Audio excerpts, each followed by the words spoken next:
अस्सलामुअलैकुम। अच्छा, इस वीडियो के अंदर हम बात करेंगे कि 2-3 चीज़ें ऐसी हैं जो कि आप सबको उन चीज़ों के बारे में पता होनी चाहिए।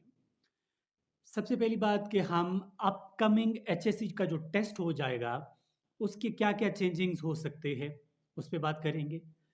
नंबर 2, बीडीएस का जो टेस्ट होने जा रहा है 5 जनवरी को, उसके लिए क्या-क्या सिलेबस है और किस तरह उसकी तैयारी करें।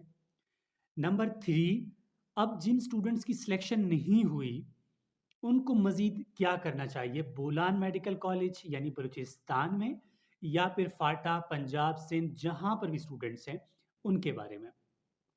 और सबसे लास्ट जो हमारी बात होगी वो होगी, जिन स्टूडेंट्स की सिलेक्शन नहीं हुई किसी भी जगह, तो आप लोगों ने देखा होगा सोशल मीडिया में कुछ बातें चल रही हैं कि एक स्टूडेंट परेशान है, वो सुसाइड करने को जा रहा था। ये मैंने भी थोड़ा शेयर किया था। तो इस हेडिंग्स के अंदर इंशाल्लाह हमारी डिस्क्रिप्शन होगी, बात होगी। देखिए, सबसे पहली बात कि फाटा और बलूचिस्तान का जो टेस्ट है एचएससी का, अपकमिंग जो ईयर का 2024 का टेस्ट होगा, उसके लिए प्रिपरेशन स्ट्रैटेजीज़ कोई चेंजिंग नहीं है। इतना ज़रूर कहूँगा कि सिलेबस जो आपके पास 2022 वाला है या 2023 वाला सेम चीज़ें हैं। आप उससे स्टार्ट लें। अब आपने मैथमेटिक्स के बेसिक क्वेश्चंस भी साथ-साथ करते जाने हैं। जैसे कि कुछ वीडियोज़ मैंने अपलोड किए थे, कुछ जो है आपको यूट्यूब डिफरेंट यूट्यूबर्स के मिलेंगे, आप उनसे प्रैक्टिस कर लें। और रही बात इम्पोर्टेंट चैप्टर्स की, डिफरेंट वीडियोज़ में मैंने बताया था कि केमिस्ट्री के लिए ऑर्गेनिक केमिस्ट्री को बहुत अच्छा पढ़ लें।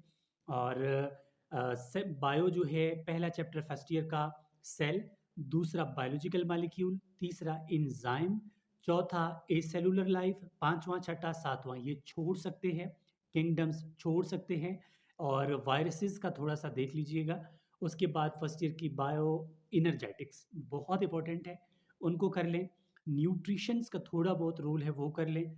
सर्कुलेशन बहुत इम्पोर्टेंट है, पूरा कर लें। ठीक है, फर्स्ट ईयर की बात है।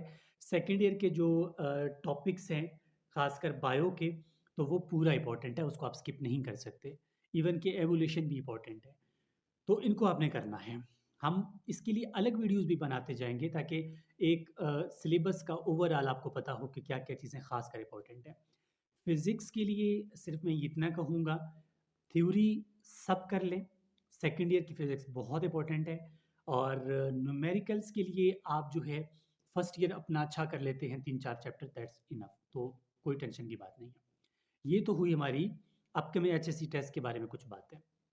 अब बीडीएस का जो टेस्ट होने जा रहा है, बीडीएस का, उसका पूरा सिलेबस क्या है और किस तरह हम इसको पढ़ें? क्या इसकी स्कोप है या नहीं है? देखिए, बीडीएस का बहुत स्कोप है, पहले ये बात अपने ज़हन में बिठा लें। बीडीएस का बहुत स्कोप है।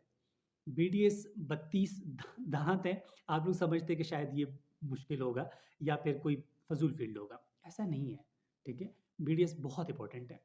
अब बीडीएस का जो टेस्ट होगा, वो आपकी एफएससी से ही होगा, ठीक है? उसमें फ़िज़िक्स का इतना रोल नहीं होगा, होगा ज़रूर, होगा लेकिन बेसिक फ़िज़िक्स होगा। बायो और केमिस्ट्री के बहुत इम्पोर्टेंट टॉपिक्स और चैप्टर्स आपको देखने होंगे और बेसिक यही एमडी कैट के पैटर्न से होता है और आसान होता है, इतना मुश्किल नहीं होता। बीडीएस इम्पोर्टेंट है, जहाँ पर भी मिले अवेल कर लें। उसके बाद बात आती है कि कुछ स्टूडेंट्स, जो मैंने पहले भी कहा था कि डिप्रेशन, टेंशन, एंग्ज़ायटी इस चीज़ के बारे में शिकार है, जिसे हम नाम दे सकते हैं कि स्ट्रेस है। तो देखें, ज़िंदगी ज़िंदगी जो है ना, कभी भी ये एक रोड की तरह नहीं हो सकता कि एक सी-पैक का रोड है, उसमें कोई जंप नहीं है, ऐसा कतई नहीं हो सकता। ज़िंदगी में ऊँच-नीच होगा, परेशानियाँ आएँगी, बातें भी बनेंगी, हज़ार वीडियो में आपको समझाया। देखो, जब तक आप खुद को नहीं समझेंगे ना, कोई शख्स आपको आके नहीं समझाएगा। मिसाल ले लेते हैं, आप आप एक गेम खेल लेते हैं, एक पेपर उठाएँ, एक प पेन उठाएँ और उन लोगों का नाम लिखें, ठीक है? उन लोगों का नाम लिखें, जो कि आपकी सिलेक्शन पे खुश होंगे। पहले 2 सेकंड ले लें, उनका नाम लिखें। एग्ज़ाम्पल, आपने उनके नाम लिख लिए कि जो आपकी सिलेक्शन होगी वो लोग खुश होंगे, होपफुली लिख लिए। अब साइड वाले पेज को पलटा के उन लोगों का नाम लिखें जो कि आपकी सिलेक्शन ना होने के बाद परेशान होंगे। मिसाल के तौर पर अगर टाइम हो गया तो आपने नाम लिखे होंगे, अब दोनों पेजेस को उल्टा के देखेंगे ना, नाम वही होंगे।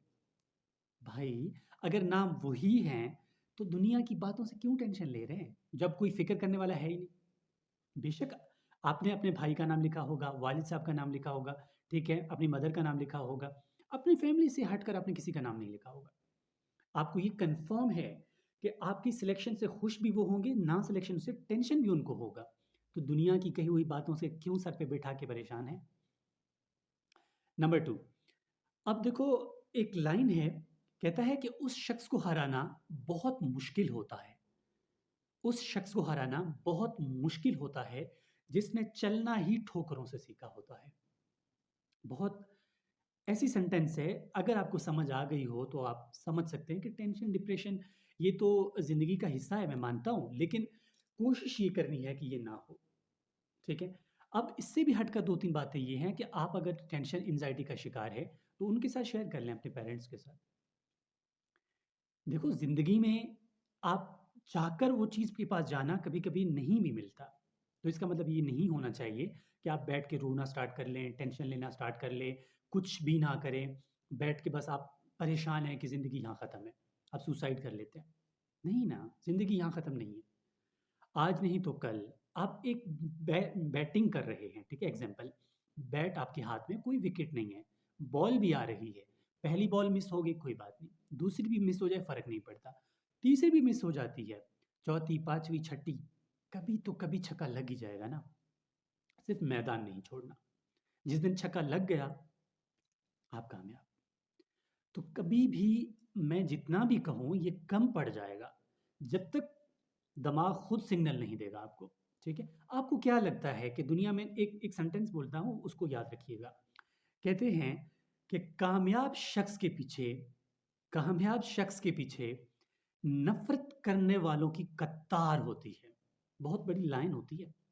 आपको क्या लगता है, इस दुनिया में कोई भी कामयाबी तो छोड़, मैं एक स्टूडेंट हूँ ना, मैं फ़िलहाल कामयाब तो नहीं हुआ, मैं तो एक जर्नी में हूँ, सफ़र में हूँ, ठीक है? आपको क्या लगता है, मैं एक यूट्यूबर हूँ, बैठ के वीडियोज़ बनाता हूँ आप लोगों के लिए, या कभी-कभी कोई चीज़ पढ़ा दिया, अल्लाह का शुक्र है, लेकिन अगर मेरे अंदर कोई कैपेसिटी है, मैंने बता दी, आपको क्या लगता है कि सब लोग मुझे पसंद करते हैं? नहीं ना, अपने भी बहुत सारे लोग हैं जो कहते हैं ये पागल है। कोई बात नहीं यार, मैं पता है, जब कोई इस तरह की बात करता है ना, करती है, तो मैं उन अल्लाह का शुक्र अदा करता हूँ। क्यों? मैं 2 फ़ायदे लेता हूँ उन लोगों से, जो मुझे पसंद नहीं करते। पता है क्या? Number 1, motivation. जो लोग मुझे पसंद नहीं करते ना, मैं उन लोगों से सीखता हूँ, ठीक है? मिसाल के तौर पर किसी ने कहा कि नबील वीडियोज़ बनाता है, इसकी वीडियो अच्छे नहीं होते। तो मैं क्या करूँगा? डबल वीडियो बनाऊँगा, ठीक है? आपको अच्छे नहीं लगते भाई, दुनिया को अच्छे लगते होंगे, तभी तो फॉलोवर्स हैं। नंबर 1। नंबर 2, अगर कोई चैलेंज करता है ना कि ये चीज़ आप कतई कर ही नहीं सकते, मैं डबल टाइम देता हूँ उसको कि यार अब तो कन्फर्म करके ही जाना है मैंने, ठीक है? तो अपनी ज़िंदगी अल्हम्दुलिल्लाह, ठीक है? कोई टेंशन नहीं, टेंशन है, टेंशन ये नहीं होता कि किसी में कोई स्ट्रेस या टेंशन नहीं होता। टेंशन, परेशानियाँ होती हैं, लेकिन स्ट्रेस नहीं है। मैनेजिंग कोई चीज़ है ना, जिस चीज़ को मैनेज किया जाता है, अल्हम्दुलिल्लाह वो चीज़ है।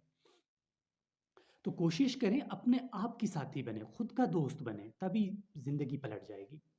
तब नाम नाम तो बनाना आपका अपने हाथ में है ना, कि आप कितना मेहनत कर रहे हो उस पे। लेकिन इतना ज़रूर कहूँगा कि मेहनत रायगा नहीं जाती, ज़रूर कामयाब होंगे। Wish you all the best. Tension, परेशानी, हँस रहे हो यार, सही बोल रहा हूँ, ठीक है? ये चीज़ें होती हैं, लेकिन रिलैक्स, अल्लाह ताला पे छोड़ दे। वो ज़ात है ना, कभी हारने नहीं देगी। एक सेंटेंस बताता हूँ, एक आसान और बहुत जो मज़े वाली बात है, वो ये है कि जब आप नमाज़ पढ़ते हैं ना, बस बिल्कुल खामोशी से ना ऐसे बैठें, 5 मिनट बैठें। आप चुनें कि आप कौन सी नमाज़ के बाद ये करना चाहते हैं, जौन-सा भी नमाज़ हो। आपने चुनना है 5 मिनट, और ना आँखें बंद करके ना उस ज़ात से बातें करनी है। जो भी आपकी प्रॉब्लम है, ठीक है? उस ज़ात से बात करनी है। आँखें ऐसे बंद की, उस ज़ात से बातें करना स्टार्ट कर दी कि या अल्लाह, क्या हुआ? ऐसी कौन-सी जो है ना प्रॉब्लम आ गई है जो उसकी वज़ह से मैं टेंशन में हूँ।